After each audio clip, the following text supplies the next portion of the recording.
شیطان کون ہے؟ وہ کیا اصلی ہے؟ یا یہ ہماری سوچ ہے یا یہ کوئی فلسفی ہے؟ قرآن کے مطابق شیطان ایک اصلی چیز ہے، اللہ کی پیدا کردہ مخلوق ہے۔ وہ ہم سے پہلے بھی زندہ تھے اور اب بھی آج بھی زندہ ہیں۔ شیطان لفظ ایک لفظ سے بنا ہے جس کو عربی زبان میں شیطانہ کہا جاتا ہے۔ اس کی جڑ کا لفظ ہے جس کا معنی ہے ناپاک اور بنیاد۔ شیطان سے مراد وہ چیز ہے جو سرکش ہو، جن ہو یا انسان، اور اکثر وہ ایک ناپاک روح کے معنی رکھتا ہے جو اللہ تعالیٰ سے اور حق سے بہت دور ہوتا ہے۔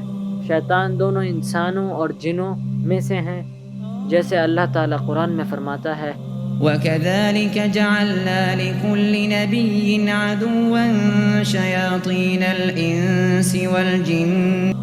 جن ایک چیز کا حصہ ہیں جس کا نام ہے الغیب۔ الغیب وہ ہے جس کو انسان دیکھ نہیں سکتے۔ فرشتے الغیب کا حصہ ہیں اور اللہ سبحانہ وتعالیٰ بھی۔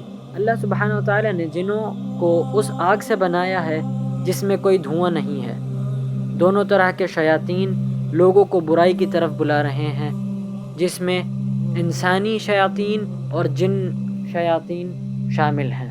جنات شیاطین ہمارے دلوں میں ہمیں اس انداز میں بہکاتے ہیں جس کو ہم محسوس نہیں کر پاتے اور نہ دیکھ پاتے اور نہ سمجھ پاتے، اور انسان شیاطین ہمارے دلوں میں ہمیں اس انداز میں بہکاتے ہیں جو ہم دیکھ بھی سکتے ہیں اور سن بھی سکتے ہیں، لیکن ہم اس کو احساس نہیں کر پاتے۔ وہ کوئی بھی ہو سکتا ہے، بلکہ ہمارا اپنا کوئی دوست جو ہمیں برے کاموں کی طرف بلائے۔ یہ ابلیس کون ہے؟ ابلیس ایک خاص جن کا نام ہے جو سب سے پہلی ایسی مخلوق ہے جس نے اللہ سبحانہ وتعالیٰ کی نافرمانی کی۔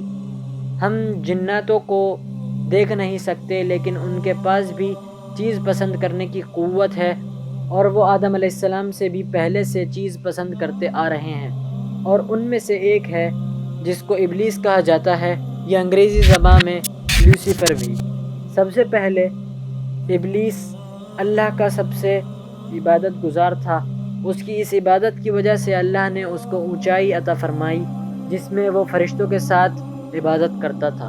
یاد رکھیں کہ یہ ابلیس کوئی فرشتہ نہیں، لیکن کچھ لوگ کہتے ہیں کہ وہ فرشتہ ہے۔ فرشتے کبھی غلطی نہیں کرتے، وہ ویسا ہی کرتے ہیں جیسا اللہ سبحانہ وتعالیٰ ان کو حکم کرتا ہے۔ جب اللہ سبحانہ وتعالیٰ نے آدم علیہ السلام کو مٹی سے بنایا اور سارے فرشتوں ان کے سامنے جھکنے کا حکم کیا، سب نے اطاعت کی سوائے ابلیس کے۔ اللہ نے قرآن میں بھی کئی جگہ فرمایا ہے کہ ابلیس جنوں میں سے ہے۔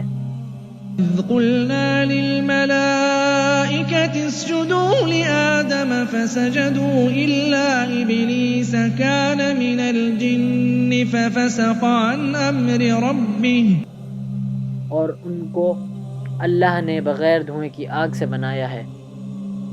وَخَلَقَ الْجَانَّ مِن مَّارِجٍ مِّن نَّارٍ۔ ابلیس نے بھی کچھ ایسا ہی کہا، اللہ تو نے آدم کو مٹی سے بنایا اور مجھے اس بہتر چیز سے اس گھمنڈ کی وجہ سے جھکنے سے انکار کر دیا۔ صرف کس وجہ سے؟ صرف اپنے تکبر اور گھمنڈ کی وجہ سے۔ تو اس نے اللہ کی نافرمانی کی، اللہ نے اس کے لیے جہنم کی لعنت کر دی، اور اس نے کہا مجھے کوئی فرق نہیں پڑتا، لیکن مجھے آدم اور اس کی اولاد کو اپنے ساتھ جہنم میں لے جانے دے۔ صرف کس لیے؟ صرف تکبر کی وجہ سے، جس کو کبر کہا جاتا ہے عربی زبان میں۔ کبر ایک لفظ سے بنا ہے جس کو کبرہ کہا جاتا ہے۔ کبرہ اکبر کے جڑ کا ایک لفظ ہے، اور صرف اللہ ہی اکبر ہے، جس کے معنی ہوتے ہیں سب سے بڑا۔